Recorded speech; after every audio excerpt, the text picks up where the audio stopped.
frères et sœurs de la diaspora, je fais cette communication pour vous donner la situation de M.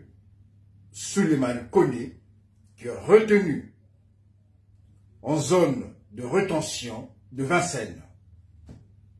Alors, il est reproché à celui-ci d'être en situation irrégulière sur le territoire français. Le préfet a eu à son égard 2 décisions. Donc une OQTF, une obligation de quitter le territoire français, et une IRTF de 24 mois.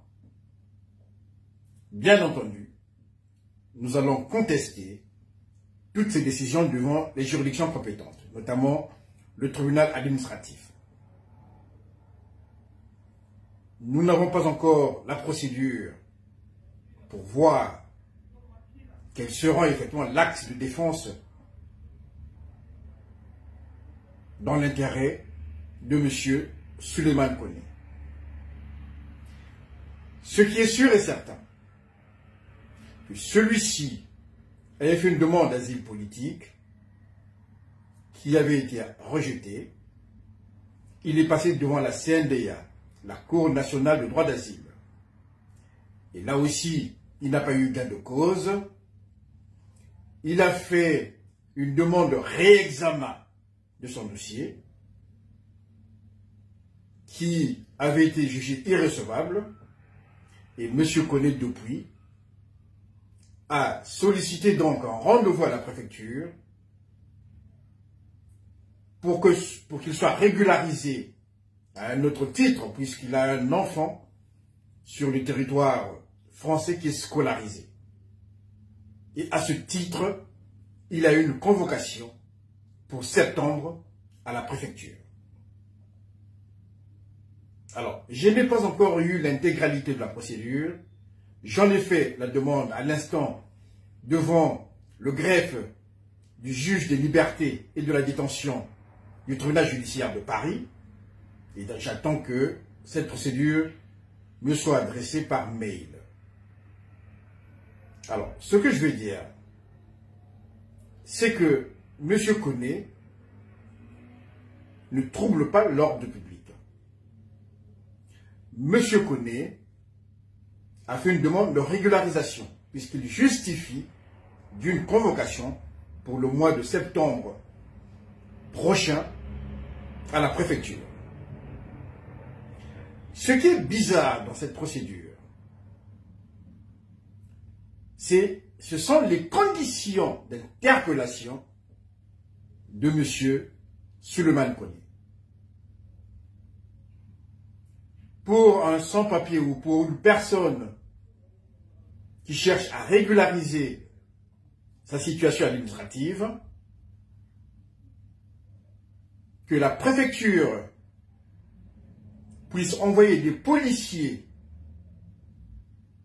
portant des cagoules. Je tiens à préciser que une cagoule n'est autorisée que dans des circonstances exceptionnelles. Et généralement, lorsqu'il s'agit des opérations antiterroristes, le grand banditisme, le transfert des détenus dangereux, on n'est pas non plus en déploiement de maintien de l'ordre justifiant des cagoules inifugées. C'est dans ces conditions que M. Souleymane Koné a été interpellé. Les policiers ont monté une surveillance, un dispositif de surveillance devant son domicile, et quand il est sorti, ils l'ont tout de suite reconnu et il a été interpellé violemment. Alors, ce sont ces conditions-là qui nous interpellent. Ces conditions d'interpellation qui laissent supposer que derrière l'affaire Koné, il y a une main noire. Alors, j'aurai la procédure demain et je vous assure que nous allons mettre toute notre compétence, toute notre expertise, afin que notre frère soit libéré. Car si par malheur, il est renvoyé en Côte d'Ivoire, eh bien, M. Alassane Ouattara, on fera ce qu'il voudra. Vous connaissez la suite. Pas de panique. Monsieur Koné se porte bien. Il a le moral. Et nous sommes là pour lui assurer une défense de qualité. Nous allons tout faire pour qu'il sorte de cette zone de rétention, retrouver sa liberté. Et la deuxième phase procédurale, c'est devant les tribunaux administratifs pour contester toutes les décisions préfectorales que je viens de vous donner. Merci. La team, on vient d'écouter ici l'avocat qui va représenter, n'est-ce pas, Souleymane Babo Koné. Celui qui nous a expliqué que Souleymane Babo Koné avait un OQT, donc une obligation de quitter le territoire. Et voilà. Et que cette obligation de quitter le territoire, Souleymane Babo Koné ne s'est pas laissé quand même. Il a entamé des procédures, il a eu un enfant, il a demandé d'être régularisé en France. Donc en réalité, il doit être régularisé en France. Et vous savez qu'aujourd'hui quand même, la France, c'est la France. Donc la France aujourd'hui a un problème particulier avec tous ceux qui font des vidéos, des cyberactivistes qui ne sont pas pro-français. Et donc aujourd'hui, la France n'a absolument pas de mal de prendre Souleymane Babo Koné, de le renvoyer en Côte d'Ivoire, sachant très bien qu'en Côte d'Ivoire, s'il arrive là-bas, il va souffrir, il va payer le prix cher. Et vous savez que de l'autre côté, on se pose même la question, si c'est une démarche qui a été faite comme ça, facilement et aussi violente.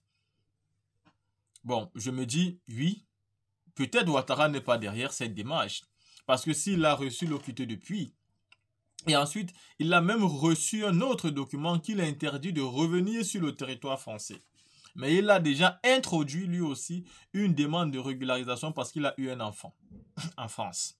Donc, il devait déjà être en bonne et due forme aujourd'hui en possession de tous ces documents. Et de deux, c'est quand même quelqu'un qui mérite le droit d'asile. Au vu de ce qu'il risque s'il arrive en Côte d'Ivoire, il mérite le droit d'asile. C'est un opposant. Et ce n'est pas un opposant comme le président Baba Laurent qui part avec tous ses ministres. Non, non, non, non, non. On va l'arrêter comme on a arrêté Steve Biko. Et on va faire à ce gars les choses pires que ce que Steve Biko n'a jamais vécu. Donc, Souleymane Babo Koné ne peut pas rentrer en Côte d'Ivoire. Et donc, moi, je préfère faire confiance à son avocat aujourd'hui, qui a pris l'affaire en main et qui va mener cette affaire jusqu'à bon port.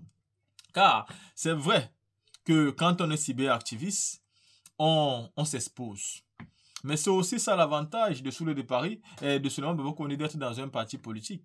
Vous voyez qu'il est soutenu. Il est pris en charge tout de suite. Il est bien représenté. Et de l'autre côté, les pro-RHDP sont très contents. Voyez-vous, là, ce n'est plus un problème de politique. C'est la vie d'un homme qui est en France parce qu'il fuit toutes les difficultés aujourd'hui qu'il y a en Côte d'Ivoire. C'est la vie d'un homme qui se retrouve en France à une situation irrégulière. Et beaucoup parmi vous se sont déjà retrouvés, même ceux qui ont les documents aujourd'hui, vous avez eu ce moment où vous n'avez pas ces documents. Donc, il ne faut pas prendre cette situation pour vous moquer de lui. Voilà. Et il y a beaucoup parmi vous qui sont dans la même situation, qui ont des OQT, qui ont l'obligation de quitter le territoire, qui ne peuvent plus jamais revenir sur place. Donc, dites-vous que Souleymane Babo Koné n'est pas le seul à avoir un OQT. Mais dites-vous surtout que c'est un Africain qui devrait avoir ces documents pour y vivre tranquillement et travailler. Car il mérite aujourd'hui le droit d'asile. Vous savez très bien qu'Alassane Ouattara, si ce gars rentre, Alassane Ouattara ne peut pas le laisser tranquille. Où est Steve Biko aujourd'hui? Il a été pris à Mauritanie, il a été envoyé. Heureusement que ce gars est en France. Donc là-bas, le droit est encore un peu respecté. Et comme c'est respecté, il ne peut pas être rapatrié comme ça. Et il faut suivre des procédures pour voir si finalement il sera rapatrié ou pas. Mais il est quand même en centre de rétention. Donc ça peut se passer si Alassane Ouattara décide au lieu de faire jouer ses relations. Mais heureusement que ce n'est pas M. Macron qui claque d'un doigt et tout se passe. Heureusement qu'on n'est pas en Côte d'Ivoire ou en Afrique. Sinon ce sera fini pour Souleymane Babo Koné. La team, on vient ici d'écouter l'avocat de Souleymane Babo Koné. Dites-moi ce que vous pensez, on se voit pour une autre vidéo.